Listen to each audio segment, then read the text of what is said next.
যুক্ত মঞ্চ 12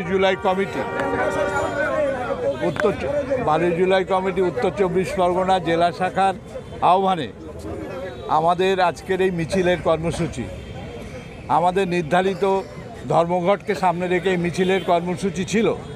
কিন্তু গতকাল বিকাশ ভবনে শিক্ষকদের উপর যে বর্বর আক্রমণ সংগঠিত হয়েছে, শ্রমজীবী মানুষের অংশ হিসাবে আমরা চুপ করে বসে থাকতে পারি না।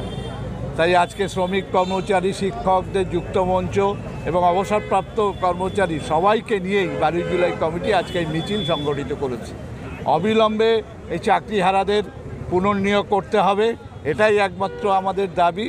এবং সাম্প্রদায়িক সম্প্রীতি রক্ষার্থে আমাদের দীর্ঘদিনের যে আন্দোলন, সেই আন্দোলন আমরা চালিয়ে যাচ্ছি। আপনাদের মিছিল করতে দেখা গেল শুরুতে 12 জেলায় কমিটি এবং কিছুটা দূরে গিয়ে নিখিলবঙ্গ কমিটি, নিখিলবঙ্গ শিক্ষক সমিতি সহ শ্রমিক, কর্মচারী, শিক্ষকদের যুক্ত মঞ্চ 12 জুলাই কমিটি।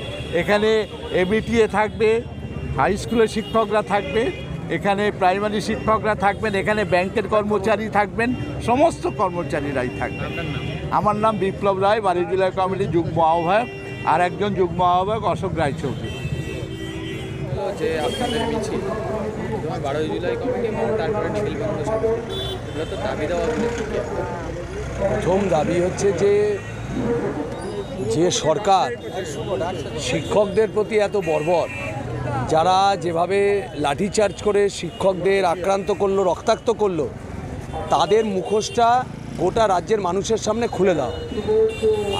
আমরা সরাসরি কথা বলতে চাইছি, যারা নিজেদের কর্মচারী, নিজেদের শিক্ষকদের নিরাপত্তা রাখতে পারে না, যারা তাদের দুঃস্বপ্ন হয়ে ওঠে, চাকরি চুরি করে, বালি চুরি আর চাকরি চুরি দুটোকে এক করে দেয়, সেই সরকারের টিকে থাকার কোনো যোগ্যতা নেই। তাই এই অযোগ্য সরকারের পদত্যাগের দাবিতে আমরা শিক্ষক কর্মচারীরা রাস্তায় নেমেছি।